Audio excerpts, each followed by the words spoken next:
நீ சூட்டும் பூவுக்காக நெடுங்கூந்தல் ஆடுது. நீ வைக்கும் பொட்டுக்காக நடுநெத்தி வாடுது. காத்தாடி ஒன்னத்தானே உயிர் நாடி தேடுது. காவேரி எங்கே போகும் கடல் வந்து கூடுது.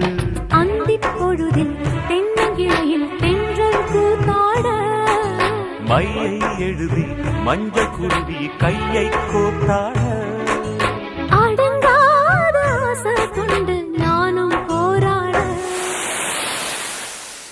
உனக்கென பிறந்தவ ரெக்க கட்டி பறந்தவ இவதான்.